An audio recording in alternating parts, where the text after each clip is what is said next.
Hey everybody, this is Neil Allen, the creator of the comic series Zatswan Multiversal Guardian, which you can find at my website zatswan.com, and I have a special treat for you today. I'm going to take you through my process of creating this art piece here, which if you are a fan of classic Nintendo games, you may recognize what this is based on. We have Link and Marin from The Legend of Zelda, Link's Awakening, which is a Game Boy game that came out a long time ago, and they are relaxing on Taronbo shores on Koholint Island. I still have my cart of the game right here, which I cherish quite a bit, and my Game Boy Advance SP right here. So I will take you through the art process, and also we can talk about the brilliant game that this artwork here is based on. So let's see what I have to say about these interesting subjects. The way things work here is I am going to watch what I'm doing and give commentary as we go. So as you can see, I'm starting off with a sketch, and I'm just working on getting in the lines better. This is on a cheap piece of sketchpad paper. You never want to, at least you usually don't. I don't want to say never. There are times when you may do this. But for me, I typically don't do sketches on my finished final piece of artwork. I work out my picture and solve all the drawing problems on a cheaper piece of sketch paper, and then what I will do is transfer the image to a higher quality piece of paper. So what I'm going to be using for this paper is actually Hanamule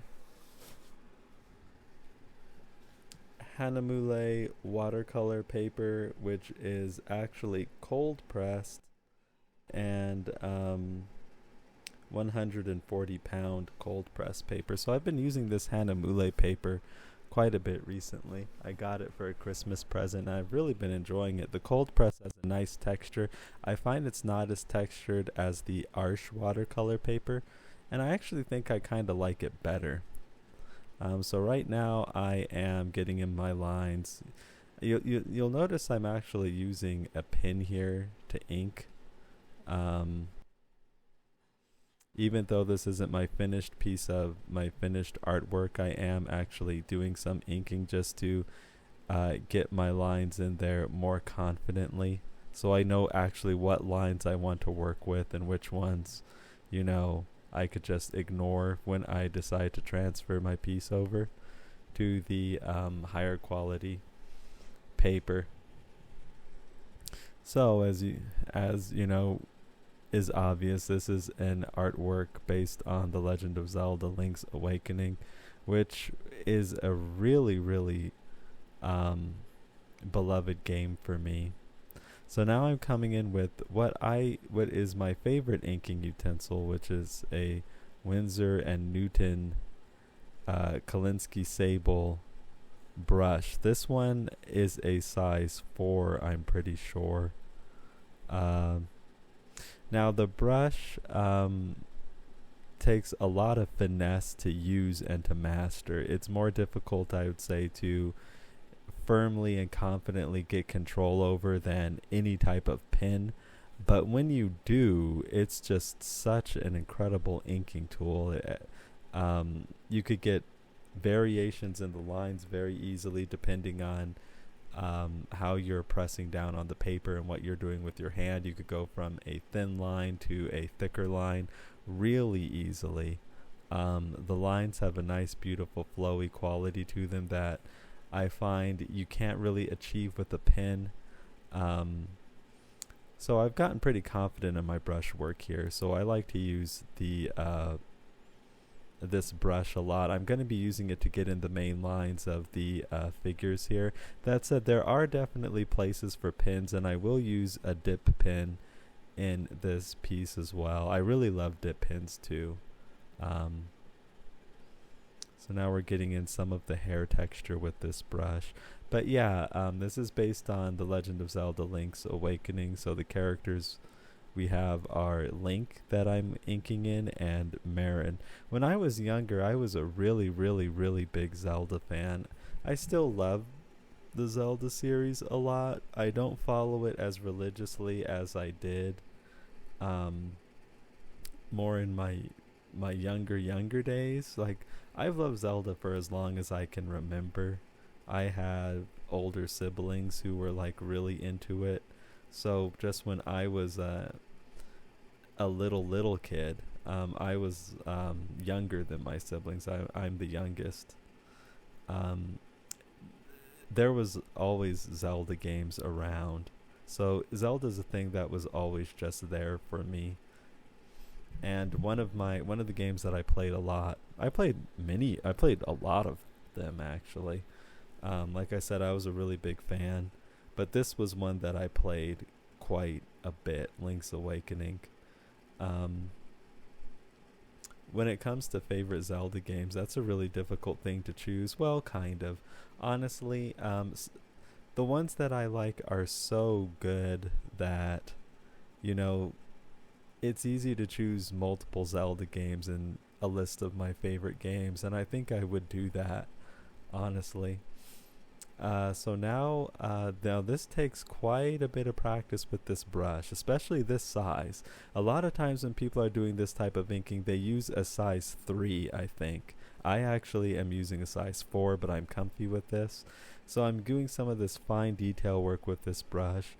Takes practice. It's easy to do something wrong here, but the way you get good at doing things like this is just by doing them. You know, just fearlessly going in there and trying to execute on what you want to. So now we're getting in Marin. But the Zelda games I was talking about. My personal favorite is Ocarina of Time, which came out on the Nintendo 64 in late 1998. As I'm pretty sure, it was late 1998.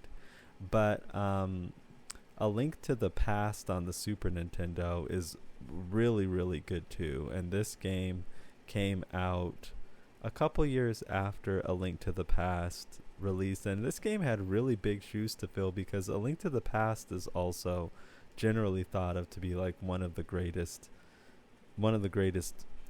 video games. There is definitely one of the greatest Super Nintendo games, which is saying a lot. So this came out a couple years after A Link to the Past on weaker hardware at that, on the Nintendo Game Boy. So it had really big shoes to fill, and surprisingly, it did that. It really succeeded at being a worthwhile successor to such a beloved game, and that wasn't an easy thing to do.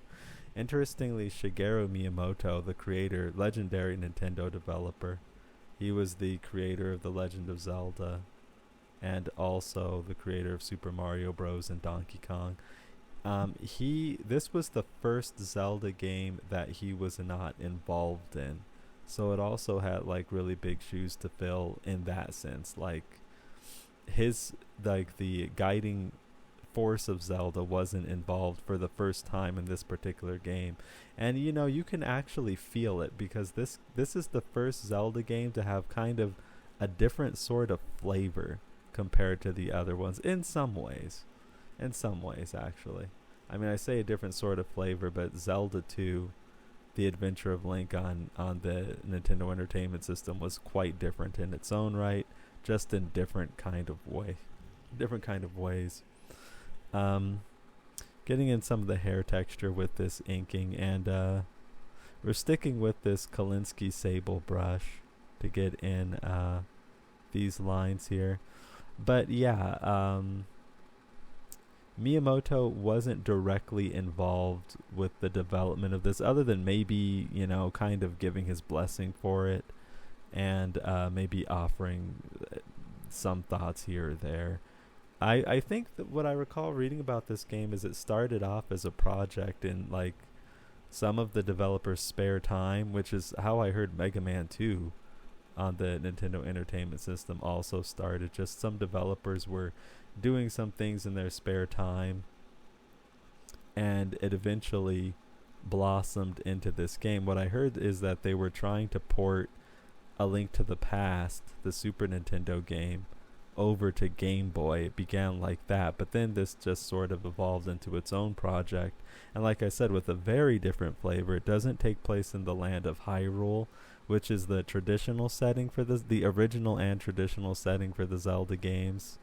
It takes place in this new setting called Koholint Island. Zelda is not present, so that's another thing to talk about.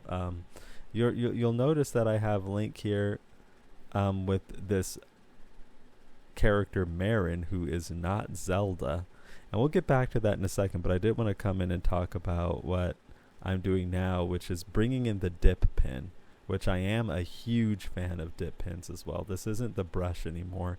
I want to get these lines in, this hatching in with dip pin, and some of the detail work I want to get in with this dip pin. I just like the way, I like the lines that this pin yields. It's different than the brush, and it's definitely different than technical pins. As I've said in other videos, I think that all the various different inking utensils, I personally have a place for them in my personal repertoire of, art supplies. Like technical pins have their place, dip pins have their place, and brushes have their place. They all yield different types of lines, and I like having those available to me. Like some people more in the old, or some people are like, I'm a pin person or I'm a brush person, and I'm not like that really. So now, yes, going back to it, what I was saying before about Zelda, Zelda was not present in this game. The female lead was actually this character Marin, who is a songstress.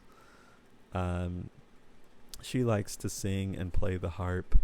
And interestingly, this was the first Zelda game, I think, where characters actually started to have more character.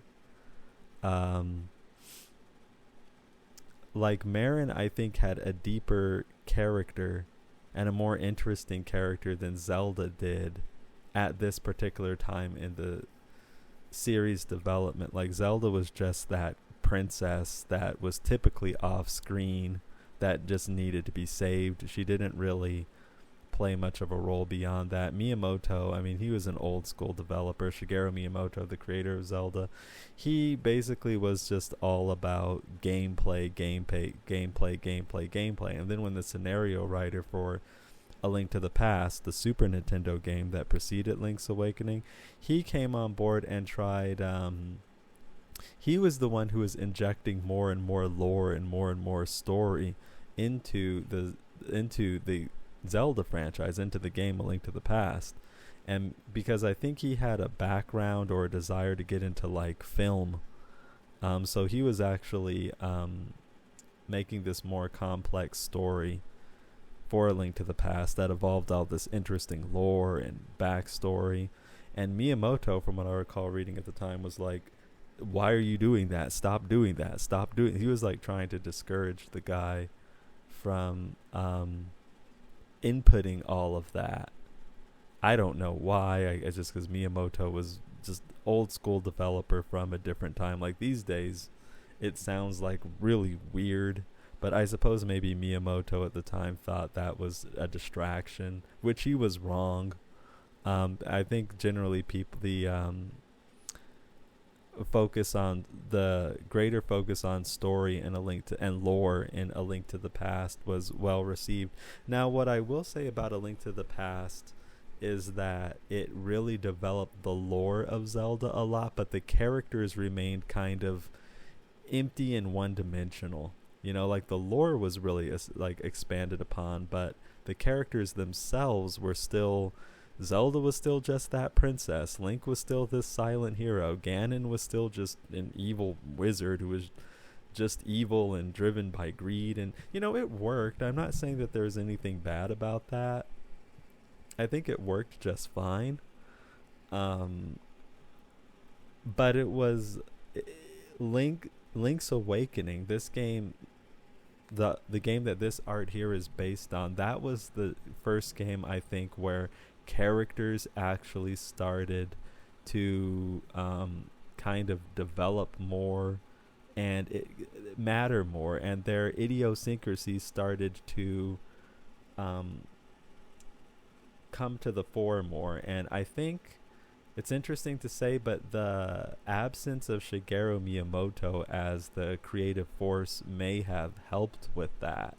So somebody who was working on, I think the developers, they were fans of the show Twin Peaks, which, you know, I know a lot of people love Twin Peaks. It was nothing, I don't recall ever watching it much, but considering how loved it is, I really probably ought to sometimes, because I hear it pop up as like inspiration for other people's work, and this is a great example. But my understanding of Twin Peaks is it has it's this kind of weird setting with these idiosyncratic characters, and that's exactly what you see in in Link's Awakening.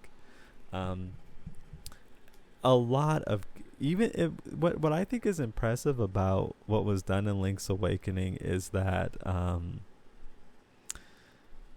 you'll have characters that don't do much. Really, the dialogue is still minimal. It's not like they're doing these massive dialogue dumps on you, but in just little amounts of texts, a couple sentences here or there, the game manages to make characters that are filled to the brim with actual character, with charm, with personality. And Marin is a really good example of that. Like, she is an important character in the game, but the game still isn't overloaded with text, and it's still not trying to like be a novel of any sort. But still, Marin is a powerful presence in the game. Like, her presence is really felt. She really matters to the story. She has, at this point in the series development, more personality than Zelda ever really exhibited, in my opinion. Unless you want to count the cartoon show, like the Deke cartoon show, which was a whole other discussion, which I'm not going to count, because that wasn't really a Nintendo effort, and it was sort of just other media. So what I'm doing now with the inking is boldening the lines. Like, you see all those lines that I put on the sword and the shield in the background? That's to push them kind of further, more in the back. And what I'm doing is I'm bringing in my brush again to kind of increase the line weight of Link and Marin, so I can draw them to the fore more. So right now this work is just pen and ink. It's just no color at all, but there are ways to make pen and ink work really well.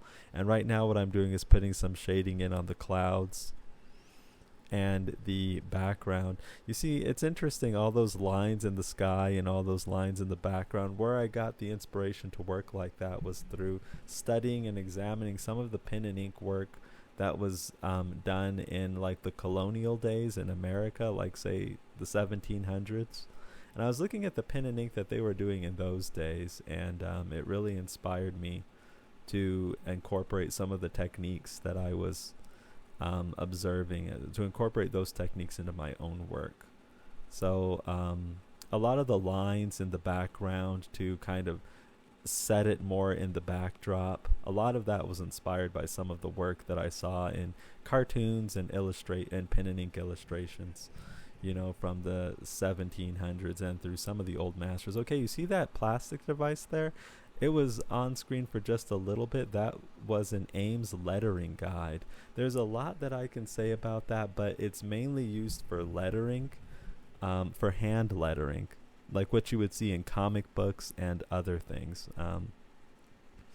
So I am really interested in hand lettering and hand drawn logos. Like, I've always been interested in that, but I've been diving more and more into them these days and practicing my hand lettering and practicing my logos.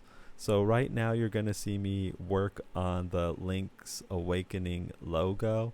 You also saw this logo in A Link to the Past. It's what the Zelda franchise was using for the logos in the early 90s. Now, I could speak so much about these logos. These could be whole videos in and of themselves, but I didn't want to devote this entire video into just talking about the work on the logo, but it was a lot of fun to do. I really enhanced my skills doing this logo. Like I said, like I was saying before, the way you get good at stuff is you just have to dive in and do it. So one of the reasons I wanted to do this piece is because I wanted to draw out this Zelda logo, which was pretty intricate actually with the shield. And now I'm going to get to the coloring of it, which is I'm actually using Holbein gouache to color in this logo. Gouache is like similar to watercolor in some ways. It has characteristics of both acrylic and watercolor. It is opaque, like it can be opaque like an acrylic, but you can reactivate it with water like you can watercolors. Plus you can really thin it out with water and get kind of a watercolor look with gouache. It's a really cool medium. So I am filling in the logo with that. And like I said, it's a pretty intricate logo. Now the Zelda logo during this period, which is 91 to like 93, it was really, really cool. I thought I wanted to draw that. But yeah, as I was saying about the actual game. Oh, also, you'll notice I'm calling this. I'm using the Japanese title, The Legend of Zelda Dreaming Island. Like when the game was localized to the West, Nintendo opted to use the title Link's Awakening, but its actual original title is Dreaming Island, The Legend of Zelda Dreaming Island. I actually prefer the Japanese title. I just think it has kind of a more it captivates my imagination a bit more than Link's Awakening. So I decided to use the very original title, Dreaming Island. This is a Japanese game, so the original title is Dreaming Island. Now I'm using the gouache to put in some highlights. So gouache is cool because it's opaque, which means you can paint on top. You could paint on top of a darker color with a lighter color. So you could paint the highlights on top. With watercolor, it doesn't really work that way. With watercolor, you want to protect the white of the paper to use for white. I'll talk more about that when we actually get into the watercolor phase of the picture. I had a lot of fun working on these logos, though. I would like to do another video where I could just go more in depth talking about logos and talking about the use of the Ames lettering guide to help with keeping your hand lettering clean. There are a lot of drafting tools that really can help with that aren't talked about in artwork, they aren't talked about in fine art much actually, but things like an Ames lettering guide, French curves, a T-square, things like that can really help keep your work clean looking. I'll have to talk more about things like that later too, but I also wanted to draw in the Gameboy logo. So I think I was trying to do here, I wanted to kind of capture the essence of, say if you're flipping through an old video game magazine from the 90s, you would see ads for games in there. Like, you don't really see things like that these days, because I guess magazines really aren't a thing anymore. But like back then you would and I do have like an old collection of Nintendo Power. Like my cousin had a subscription to Nintendo Power and I got all of them and I still have all those, and they're worth something too. I actually looked them up on eBay. Those old magazines are worth decent amount now considering what they are. So I wanted to kind of give the feeling of, you're flipping through one of those old magazines and you stumble across an ad for Link's Awakening. That's what this picture is supposed to kind of evoke a feeling of. I'm using an Posca paint pen right now, which is an acrylic paint pen. So I painted that in with gouache, this Game Boy logo, and as I did, I kind of roughed up some of the edges of the text, which is fine. I expected that. But I'm cleaning that up now with an acrylic paint pen. And this is supposed to look like the logo you would find for Game Boy back in those old days, like the 80s and the 90s. Again, it was very fun to draw this logo, and it really improved my logo making skills. So that's what you're going to probably see a lot more logo work from me in the upcoming videos, like pictures like this, paintings and pictures, but also with logos. That's kind of a goal of mine, so I can, improve my hand drawn logos, because I really do like this craft. I do study logos a lot just when I'm looking at things, and these hand drawn ones like really interest me. They're fun to make too. So yeah, speaking of the channel and the videos, up ahead, I will make more art videos like this, because they're very, very fun, and I like doing them, and they're things that I can comfortably do. Okay, so now I'm going into work on the skin tones. This is the watercolor portion of the picture. We're going to lay down a layer of a light blue on Link and Marin's skin tone. It seems kind of weird to color them blue, but I find it really, when you're doing watercolor, the way I like to do it is to glaze a lot, which means you add lots and lots of layers, and you just let the layers build up. And for these skin tones, I start with a nice layer of blue as the underpainting. And as you're seeing, it jumped ahead to kind of, a more kind of a flesh tone now. So unfortunately, you can't see my watercolor palette in this picture, so you can't see like how I'm mixing this skin tone. That's a whole other thing to talk about. Well, there's a lot to talk about in future videos. But we're getting in Link. Right now, he's not wearing a shirt.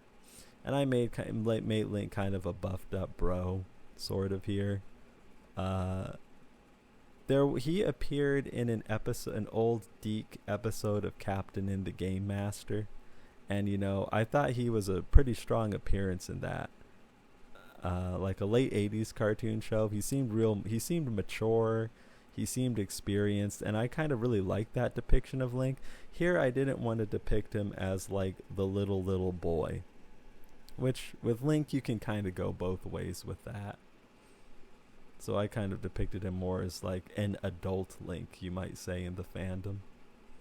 Here just getting in the colors on the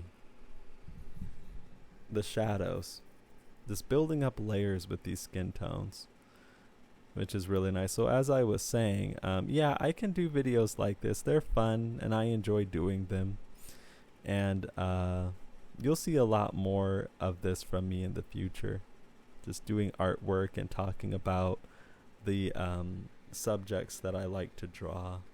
Like this is Zelda, for example. Like I said, I was a really, really big fan of The Legend of Zelda. Not as much these days, just because I don't know. I play other games. Like lately, I still play video games, of course. Like my girlfriend and I have been playing Divinity 2: Original Sin, which is a really cool like Dungeons and Dragons type of game. Very, very deep, lots of depth, lots of customization, huge scope. Very, very fun. Highly recommended if you're into that sort of thing. The Breath of the Wild Zelda game seems really cool. I haven't had the opportunity to give it a chance yet. Like I said, I used to religiously play Zelda games. Not as much not new ones. I still play the old ones that I like a lot. And Link's Awakening ranks very, very high. Like, what do I prefer more, Link's Awakening or A Link to the Past? That is really, really difficult to say. Actually, I would probably say it's safe to... I don't know. It's probably safe to say that's a tie. It's difficult for me to pick a favorite between those two. But I would say after Ocarina of Time, those two kind of tied for my second place of favorite Zelda game. I really like the original Nintendo Entertainment System game too. I never got on as well with the Zelda 2 Adventure of Link. I gave it some chances, but it just never connected with me. I think people who are aware of the game would know the reasons why it doesn't. It's just very different for a Zelda game. I know some people who really love the game, and I'm not saying it's bad, and I can see why they like it. But the Adventure of Link I never got into too much. I think what kind of blew me out of the Zelda franchise a bit was maybe Wind Waker. Like, I didn't care for that too much. I didn't care for the visual style, but it wasn't just that. I just didn't care for it too much as a game. And that kind of, at that time, I thought they were kind of milking the Zelda franchise a bit during that kind of 2000s period, maybe it was. Like, they were just like, they did this with Nintendo, that's the company that owns Zelda, did this with Metroid as well, too. So now, I'm going in with the red, and one of the things with watercolor is it's easy to get hard edges with watercolor if you're not careful. Like, you kind of have to know how to work it to get smooth blends, smooth transitions. Like, do you see the highlight on Marin's Bang on our left, where there's white in the center? Like I talked about protecting the white of the paper. You want that for you want your whites to be like your lightest lights, and if you want those, you want to protect them. Like, don't put paint in that spot. But you see how there's a transition from the darker red up to the white. Like, with watercolor, it could take some finesse to get that transition. What can happen is that if you're not careful, colors can just kind of dry, and you'll have these stark differences, and it will look very edgy, not smooth transitions. You would think that, it sounds like you might think that with watercolor, it would be easiest with that medium to get smooth blends, but I find it's actually not. Getting smooth blends with watercolor, if you're not sure how to do it, can actually be a little difficult. So it's like a skill that you have to kind of work at, getting your blends very smoothly. And that's what I was working on with Marin's hair, getting the smooth blends from the white highlights all the way to the darker, deeper shadows. I was finessing her hair quite a bit. And now still working on her face. But going back to Nintendo milking its franchises, yeah, that's what happens sometimes when there's like a big, huge hit. And then, sometimes these companies are like, just keep making more of it and more of it. The audience just wants more and more. And what happens is, like, the quality control can at times like suffer due to that sort of philosophy. Like, the company could start handling the series not as carefully as they used to, because they're just into pushing out game after game. And while they're doing that, while the quality's not quite as carefully controlled, like the standard isn't as carefully upheld, they're just putting out more and more of the stuff. So with Zelda, you started seeing on Game Boy Color the Oracle of Seasons and Oracle of Ages games. You started seeing like games like Phantom Hourglass. And I know a lot of people do like some of those games, like Minish Cap, and I'm not saying they're bad, but for me personally, they weren't upholding the very high standard for me. And I'm not saying that this is an objective truth. It's just my subjective truth. They weren't upholding the same high standard that I was used to from Zelda. Like, that was evident in games like this one, for instance, like Link's Awakening. Instead, it was like, well, for one thing, Shigeru Miyamoto himself, he just stepped away completely or near completely. after Ocarina of Time, which I guess was his magnum opus Zelda, the one on Nintendo 64, which is my personal favorite, he just kind of bowed out of the series. So that's kind of one of the telltale signs that, you know, the games, they just weren't quite the same after that, like as I saw. And that's kind of like, I kind of stopped keeping up with the series as much. I wouldn't come out and say games like Twilight Princess and whatnot or Skyward Sword are bad per se. I just wasn't interested too much in playing them. I wasn't as interested in them as I was in previous entries in the series. So now we're getting in Marin's dress, which I'm coloring in kind of a periwinkle, sort of. Not quite a periwinkle. It is still blue, but with a hint of a light purple, like in there. I'm coloring in a secret seashell. Like Link's Awakening did start so many firsts in the series, like these little items that you collect throughout the land, and if you collect enough, you get a reward. That started in Link's Awakening with secret seashells. You saw it continued in Ocarina of Time with golden skulltulas. Speaking of Ocarina of Time, I'm now coloring in Link's Ocarina, which did make an appearance in this game. So there is like the discussion of what do you call this, an ocarina or an ocarina. Interestingly, both are correct. I believe the instrument originates from like Italy or somewhere around the Mediterranean, and there you would pronounce it ocarina. This is my understanding. However, the English pronunciation is recognized to be ocarina. So, you know, honestly, you can't go wrong with either pronunciation. So now I am painting in the background. They are on...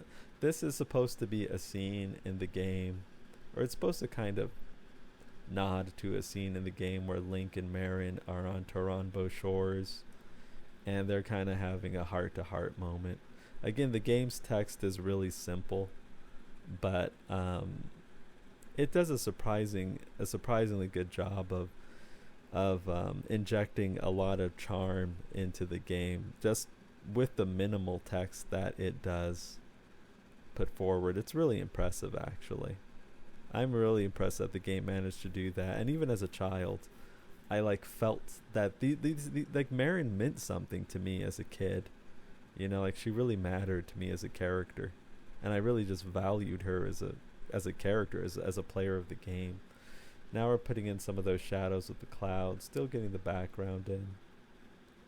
But yeah, this scene is supposed to be a nod to the scene in Link's Awakening where Link and Marin are talking on Taranbo shores, and Marin's kind of telling Link of her dreams and saying that she wants to really get to know him. So, I mean, yeah, Link never had a moment like that with Zelda up to that point in the series. So she was a really, really interesting character, I thought. And so here we have Link looking content with his arm around Marin, and he's kind of more relaxed. The sword and the shield are laying up against the log, and they're just sitting with their back to the ocean, enjoying the moment. So yeah, you can kind of see me getting those darker spots in the clouds and then using the water to transition out to the white. So it's a smooth transition. Take some practice if you're if you're just not used to doing it. And it also helps to have really good tools. Like my watercolor paper is really good. My paint, I'm using Imgram paints primarily for this. Primarily in Imgram mixed with a bit of Daniel Smith and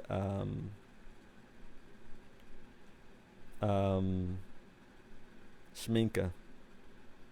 Those are all of them are very well thought of brands in the art world, watercolor especially.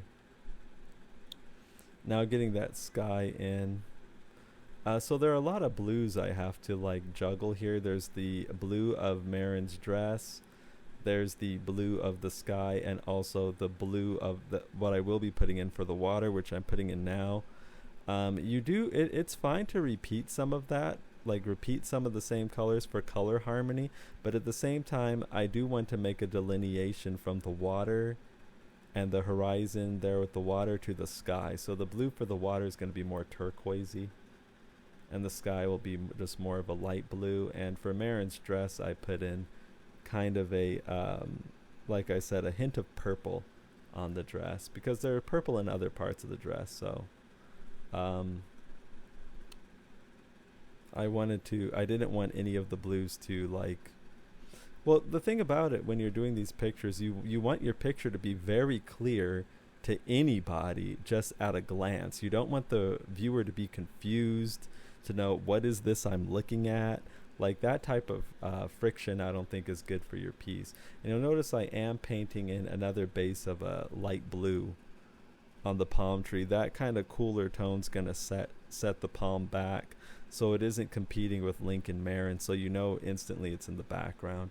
So it has a thinner line weight than Link and Marin with the pen and ink work, and it also is cooler colored and closer in temperature and just color to the sky. That's kind of the way that's the way things work in the actual real world.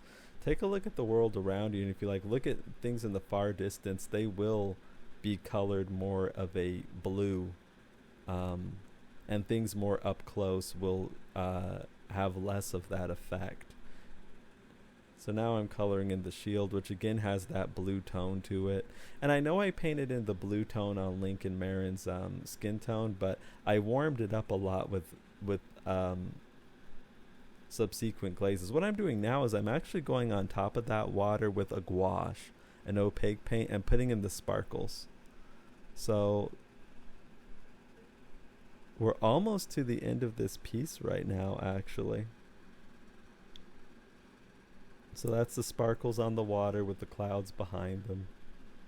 And Link's wearing his power bracelet. That's what he's wearing. It's like it helps him pick up rocks and pots in the game.